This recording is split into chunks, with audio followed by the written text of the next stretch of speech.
O Brasil enfrentará um crescimento dramático nos casos de fraturas no quadril nas próximas décadas, com a estimativa de que os incidentes subirão de 50,5 mil para 199 mil até 2050.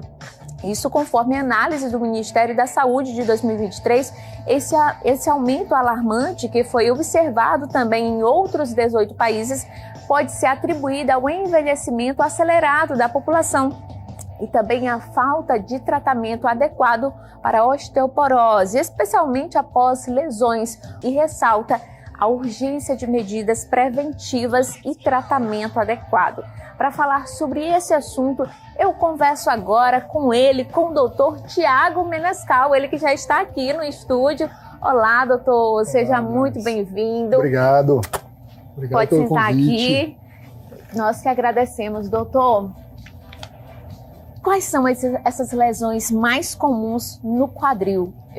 Pelo que a gente já está sabendo, é que é muito frequente nos homens, doutor. Boa tarde. Boa tarde. Como você disse, a população, nós observamos que vem envelhecendo conforme o passar dos anos, e isso reflete também com o aumento de lesões e fraturas no quadril. As fraturas no quadril, principalmente nas mulheres, né, mas não somente, ela é muito comum na população devido à falta de tratamento. Entre elas, nós podemos destacar a osteoporose, que é uma doença silenciosa. Além das fraturas no quadril, existem alguns outros tipos de lesões no quadril, né? Então, existem as lesões de origem traumática, né? Que, como eu disse, são as fraturas, são as contusões, são as lesões musculares. Existem também as doenças de origem inflamatórias, que são as tendinites, as bursites. E existem também as doenças de origem degenerativas, ou seja, esse quadril vai degenerando ao longo do tempo e vai provocando um desgaste ali naquela articulação, fazendo com que a pessoa tenha cada vez mais piora da qualidade de vida e limitações funcionais. Nessa classe de doenças, eu destacaria a artrose e a osteonecrose. Olha só, doutor. E isso acontece, tem uma faixa etária, por exemplo, que acontece frequente nos homens e mulheres? Sim, as fraturas no quadril são mais comuns em mulheres pós-menopausa. Entendi. E principalmente após os 60 anos de idade.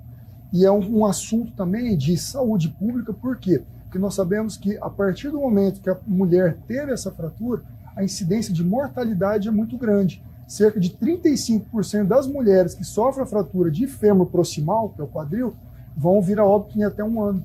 A partir do 2º ano, esse número sobe para 60%. Então, destaco mais uma vez que é fundamental a prevenção.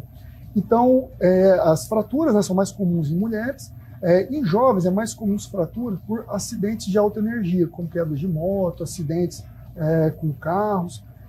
Acidentes de alta energia fazem com que ocorra fratura no quadril.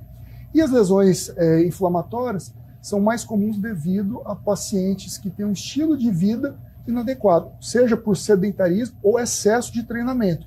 O esporte a gente foca muito, que é muito bom para a saúde, faz com que a gente aumente a nossa sobrevida, mas ele em excesso também faz com que a gente libere bastante radical livre e isso faz com que nossas articulações possam inflamar.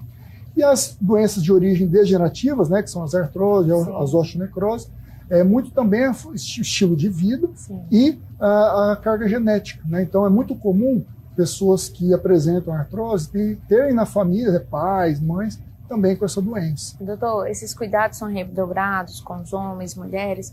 Por exemplo, quando a gente está falando, depois aí de um acidente, por exemplo, ali eu já vi casos também de mulheres descendo o transporte coletivo, descendo o ônibus, caírem e fraturarem o quadril, né? Então, esse cuidado e atenção, principalmente de mulheres, dos homens também, da população em geral, deve ser redobrado, né, doutor? Principalmente já começa nessa faixa aí de 40, 50, 60 anos. Sim, as mulheres principalmente nesse período, né, pré-menopausa, né, que nós chamamos de climatério, que é após os 40 anos, principalmente após os 45 anos, e os homens após os 50 anos de idade. O que acontece, doutor, a partir dessa idade? Os ossos vão ficando mais frágeis? A gente tem nessa faixa de idade, a gente tem uma diminuição da produção hormonal.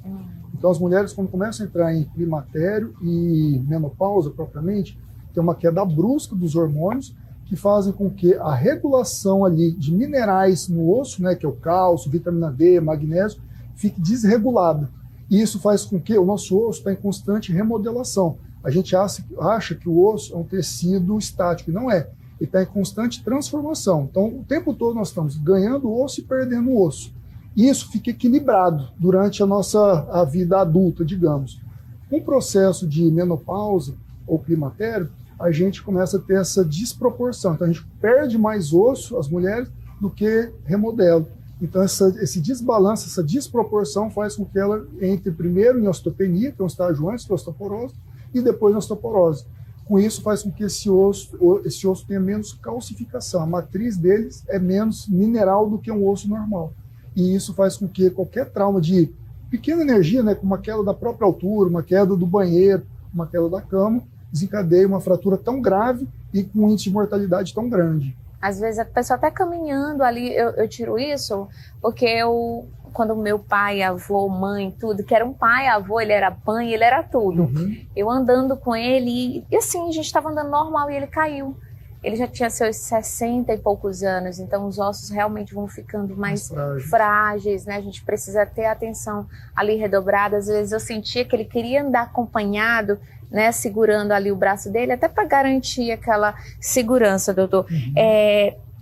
Tem um exame que detecta o desgaste no quadril? Sim, o desgaste e a osteoporose, né? Para nós diagnosticarmos os desgastes do quadril, né, que são a artrose, a osteonecrose, nós podemos lançar mão de exames simples, como o próprio raio-x. Tá? O próprio raio-x diagnostica um desgaste no quadril. Agora, pensando em osteoporose, que é uma doença silenciosa, um detalhe que vale a pena ser ressaltado é que a osteoporose não dói. Então você está diante de uma doença silenciosa, como uma hipertensão, como uma diabetes, você não sente dor. Uma doença crônica silenciosa. Por isso a importância da prevenção. Então, pensando em diagnosticar a osteoporose, é interessante todas as mulheres, depois dos 40 anos, fazerem um exame que chama densitometria óssea, que é para ver a capacidade de mineral no seu osso. E aí, com isso, nós conseguimos chegar num diagnóstico. Um osso normal, um osso osteopênico ou um osso osteoporótico. Consegue fazer um tratamento, né? Ou seja, prevenção, né? Prevenção e tratamento. Se você não tem nada, a gente vai estimular, né? Você perguntando para mim, qual que é a principal prevenção para a osteoporose? São atividades físicas resistidas, tá? Como musculação, como pilates, como própria caminhada, uma alimentação balanceada, rico em proteínas e cálcio, né? Umas fontes boas de cálcio, quais são? Leite, derivados, vegetais verde escuro, como rúcula, espinafre, brócolis, tudo isso é rico em cálcio, e exposição à luz solar. Então, essas são as medidas preventivas. As pessoas com osteopenia, né, que é um estágio inicial da osteoporose, aí nós já precisamos também suplementar. Onde que entra a suplementação? Nós solicitamos alguns exames laboratoriais e aí sim nós podemos prescrever, né, cálcio, magnésio, vitamina D. E pacientes já com estágio de osteoporose, aí entra também a medicação. Aí existe uma série de medicações que nós possamos estar utilizando para que o tratamento seja eficaz. Então tem cura. Tem cura, é reversível. Tá? Eu esqueci de falar também, é muito importante na prevenção fazer todo um check-up hormonal. Tá? Então fazer um check-up hormonal e ver se essa paciente tem ou não indicação de fazer uma terapia de reposição hormonal. É fundamental para a sinalização celular, para que esses minerais consigam novamente se acoplar aos ossos. O nome do exame é terapia? Não, isso daí é o tratamento, terapia de reposição hormonal. Sim. Os exames que nós solicitamos para tratamento e prevenção de osteoporose são os exames de sangue, né, onde nós fazemos todo um check-up em relação aos nossos minerais, vitaminas e a parte hormonal. O raio-x, para nós identificarmos se esse quadril tem algum desgaste ou não, e a densitometria óssea, que é para, de fato, nós diagnosticarmos se esse paciente, porventura, tem uma osteoporose. Então, a mulherada aí em casa, as mulheres aí que já estão... Quantos anos, doutor? 40, 50 anos, já pode começar a fazer? A partir dos 40 anos, eu peço de rastreio para todas as mulheres. Olha aí, gente. Doutor, então, como é que é essa dor no quadril inflamado? A dor no quadril inflamado, geralmente, é mais na região lateral, tá? São as tendinites glúteas e bursites trocantéricas. É uma dor que, geralmente, pode irradiar até o joelho, ou ela pode irradiar também para a região posterior, para a região do glúteo profundo. Sim. Então, ela se dá, geralmente, por inatividade física, tá? São pacientes mais sedentários e pacientes que ficam muito tempo sentados. Por quê? Porque quando nós sentamos, nós encurtamos essa musculatura lateral. E aí, quando você vai andar, quando vai subir alguma escada, você sente. Sim. Então, as principais patologias inflamatórias no quadril são na região lateral e posterior. Mas existem também algumas tendinites na região anterior, como o ilho-psoas, como o músculo sartório, enfim. Mas as mais comuns são essas. Então, a atividade física é primordial sempre. É fundamental. Eu costumo dizer que para você ter uma qualidade de vida, envelhecer com saúde, você só adquire isso através de exercícios físicos.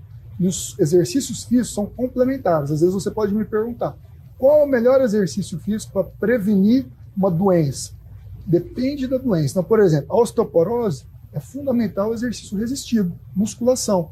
Mas para, por exemplo, uma patologia inflamatória, a gente já orienta exercício de flexibilidade. Então, por exemplo, pilates é muito bem indicado, um RPG, uma própria fisioterapia para a pessoa que já está com dor. E para você melhorar a sua condição clínica, né, saúde cardiovascular, atividade aeróbica. Então não existe qual que é a melhor atividade. Um complementa o outro. Eu costumo dizer que é trinca. Para viver bem e viver mais, uma vida mais longeva, fazer atividade resistida, atividade aeróbica e treino de flexibilidade. Não é chegar e fazendo qualquer atividade, chegou lá na academia, não. Primeiro aí constar com o seu médico, né, fazer um check-up, a mulherada que já está aí nos seus 40, 50 anos, quarentou, já começa a fazer os exames, fazer um check-up, ver se é preciso, e aí depois fazer um acompanhamento também de um profissional. Doutor, então, tem uma causa específica que provoca essa artrose no quadril? A artrose a gente classifica em dois tipos, né? A artrose primária e a artrose secundária. A artrose primária são causas que é do próprio indivíduo, então fator genético, né?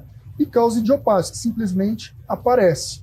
E as causas secundárias são de acordo com o estilo de vida.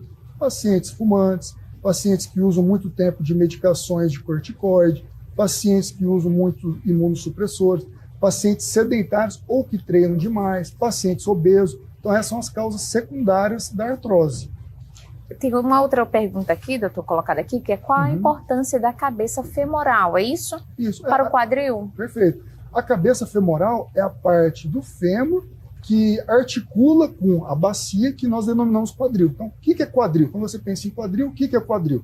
É a cabeça femoral revestida por sua cartilagem, por sua cápsula, que articula com a parte acetabular da bacia. Então, esse complexo é denominado quadril. E, doutor, tem ainda a doença do quadril que é conhecida como a lesão de labrum, é isso? Labrum, Labrum. O que ela provoca, né, doutor? Essa foi a lesão do Gustavo Kuerten. Essa foi a lesão que o Gustavo Kuerten, infelizmente, precisou abandonar as quadras de forma precoce. É uma estruturazinha fibrocartilaginosa que faz um revestimento da cabeça do fêmur que você me perguntou. Essa estrutura dá mais estabilidade para o quadril e faz com que o quadril tenha uma amplitude segura. Então, algumas lesões como essa podem provocar dor, principalmente na virilha. E hoje já existem alguns tratamentos minimamente invasivos para que nós melhoramos esse quadro. Doutor, olha, que são tantos assuntos que a gente ficaria aqui a tarde toda, passou 20 minutos voando. Com certeza. E olha que ainda tem perguntas aqui, muitas perguntas, o povo muito em dúvida, mas o importante que foi explicado aqui quais são os cuidados, a forma também de tratamento e de prevenção, e a mulherada, os homens aí a partir de 40 anos, já começar a fazer esse check-up. Doutor, suas redes sociais para o pessoal que está aí em casa, quer tirar mais dúvidas, quer falar com o senhor por lá, diga aqui suas redes sociais. Maravilha. Bom, as nossas redes sociais da clínica, onde nós atendemos, é @clínica-perform. Nós localizamos ali no Calhau, na Avenida do Sambaquis, perto ali na igrejinha São Luís Rei de França. E a minha pessoal é @Dr. Menescal. Quem quiser saber mais sobre quadril, outras patologias, nós lidamos muito com a parte de medicina esportiva também. Então, quem quer melhorar a performance, emagrecimento, condicionamento físico, sem o risco de lesões, ou já com lesões que precisam reabilitar de forma precoce, a gente dá muita orientação nas nossas redes. @Dr. Menescal. Acho que eu vou para lá para ver se eu me torno uma atleta aí. Com certeza. E me cuidar. Vai ficar ainda mais fitness. Não é, doutor? E com Muito segurança, obrigada pela imagina. sua entrevista.